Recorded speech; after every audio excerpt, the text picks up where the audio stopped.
Well, in the film, I play Cadlin's mom, and we're a family of Christians. And in the film, we were persecuted for our faith. And at some point, Amina got separated from us, and in the end, we got executed.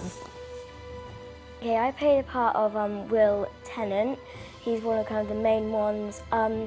He's kind of like a teenager with a little bit of attitude to start off with, but then as we start to run away, his attitude kind of changed because he's worried and kind of feels a little bit more kind of subtle and calm and more understanding. I'm Cadlin. I'm a girl, and the Natas, which are the bad guys, they basically took my parents away.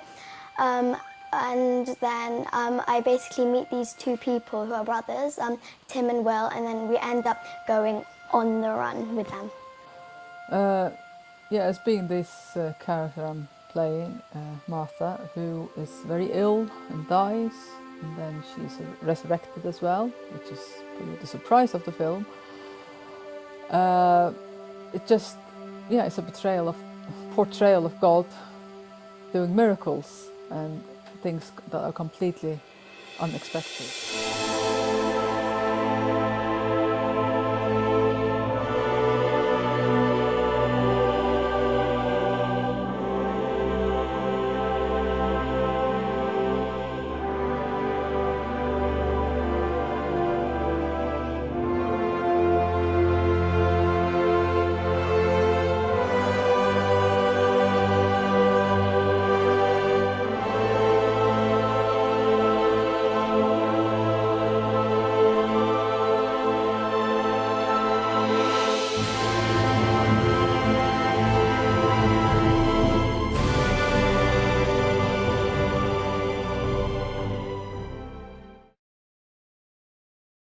No, it was great fun.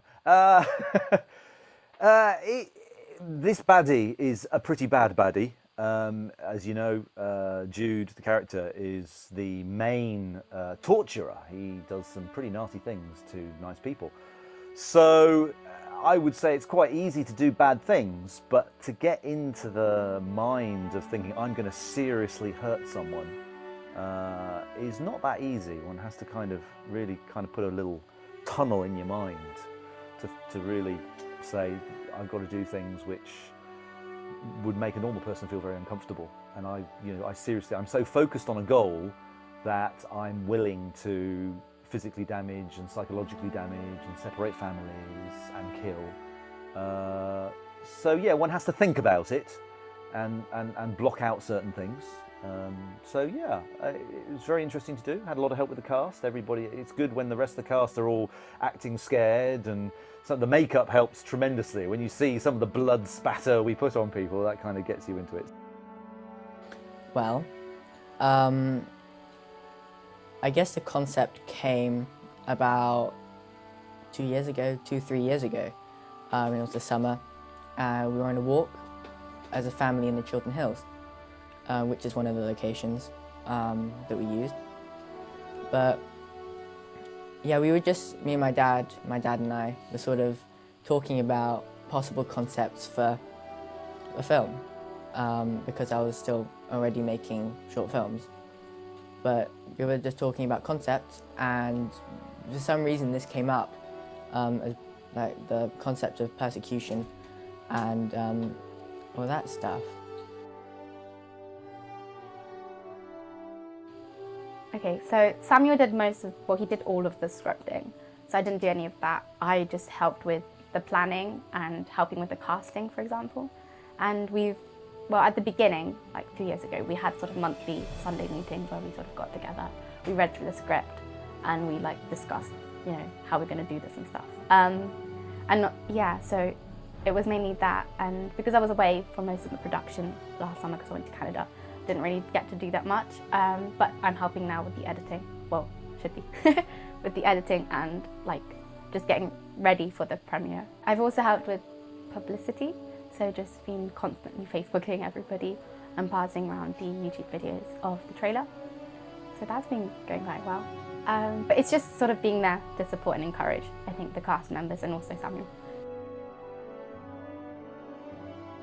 Ooh, for that part, it was really very intense.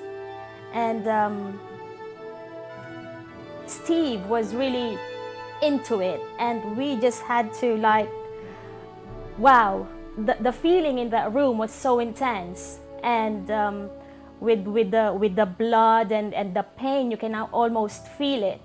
And I like the scene where they were like already dragging me out of the room, and I don't know, it was just so exciting. It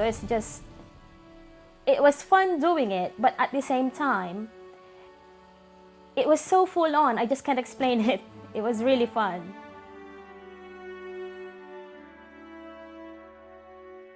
Well, the original ending was going to be all the kids would bump into the Murat and they'd preach to the policemen basically and make them Christians, if that makes sense, convert them to Christianity, and then the police would go and rescue the parents and they'd all live happily ever after in the woods with the Murat. But we found one that was impossible to shoot because that required maybe 20 people, all from different families, getting together on a nice day for 3 hours in the woods, which, you know, if you're not paying anyone, is impossible, basically. So we opted for the slightly more subtle, less happy, but I think it worked better ending.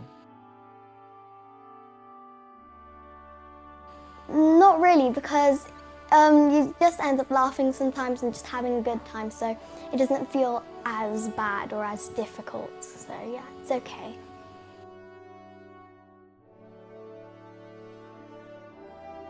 Yeah, I mean, I think first of all, just being quite surprised, asked to do this role, and I think just also the dying role, because you have to be quite still.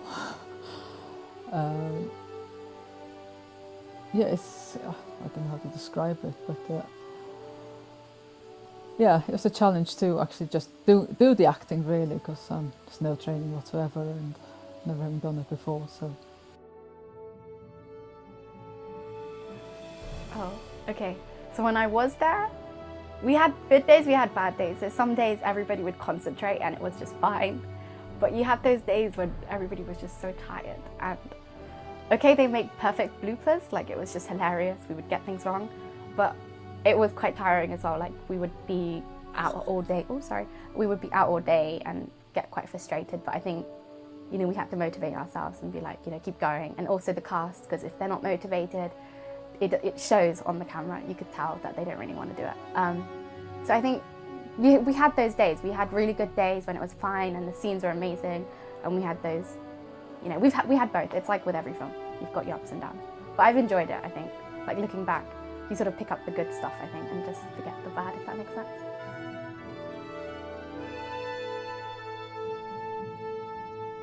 With the stage thing, you've only got one chance to go out there and deliver and perform really well in front of everyone. But then when you're filming, you do have a lot more chances to kind of perfect what you really want to come across. Yeah, there are many people, myself included, had very poor lives before our drastic change, as you said. And I know of some people who have been as extreme as my character in the film, Jude, as when he's persecuting people. He's the leader of the security forces. He's like I suppose for those who remember, those like the Gestapo in the Second World War. But the dramatic change is definitely possible. I myself have had almost a dramatic change, and I had an addiction problem before I came to Christ, and I was healed of that supernaturally. So when people do have a dramatic, drastic, supernatural change, yeah, it's not only have I experienced it, but I know people who have, and that's part of what we're trying to portray, I think, in the film. That's what I think the writer's about, anyway. Getting to tell people what to do, it's a lot of fun when you know what you want them to do. However, when you don't know what you want them to do, it's hard, because it's really hard. And you're supposed to be the person telling everyone what to do, because you're the director, and even though you should listen to what the actors are saying, it's still your job to tell them exactly what to do and everything. So yeah, it's fun, but it's hard as well. Wow, good question. Yeah, I have. Both in England, we've been involved in evangelism and helping people find out about Jesus on the streets and things like that. And we've had verbal attacks. I was once, one gentleman wanted to attack me with a chair. He didn't actually hit me with it, but he picked up a chair on the street and tried to hit me with it. But as you know, we live in Turkey, and legally we're entitled to share the good news and preach the gospel there. But I have been beaten up a couple of times on the streets, so I've suffered the other end of persecution. So maybe that helps me to feel like what it's like. Putting myself in the other side, what's it like persecuting? It is very much, one has to be so focused on a goal, and of course, having an understanding of truth that I would go for. You have to live in someone else's in acting. You have to live in another truth, and that truth, I personally would say, is a false truth, and that means that hurting someone is acceptable, which it clearly isn't. So yeah, persecution sharpens you up. Well, I'm sure the role I played is not really like a fiction part. It happens in real life. I mean, families do get persecuted. People do get persecuted for their faith. And if you really stand up for it, the more people will fight you. But in the film On the Run, it's just that the message there is about just standing up for your faith and keeping Jesus in the center of everything. And yeah, I hope those who watch the film will be really touched and just keep Jesus in their hearts. The main message would be to trust God. Yeah, I think it's not just in the film, it's also while we were making the film. That's one thing as a team we sort of learned, to trust God in everything that we do. Like when we were making the film, there were times, like Samuel said before, we weren't even going to do the film like this year. We were supposed to do it another 2 years' time, but we really felt like, this is what God was telling us to do, and we trusted Him in every step of the way to provide for us in technological stuff, and like providing the right cast, and also like the timing. Like we're still filming right now, and how on Tuesday that's going to be like one of our last scenes, and we needed about most of the cast, were needed there, and the fact that we trusted God and we prayed that everybody would be there, and it's worked out well.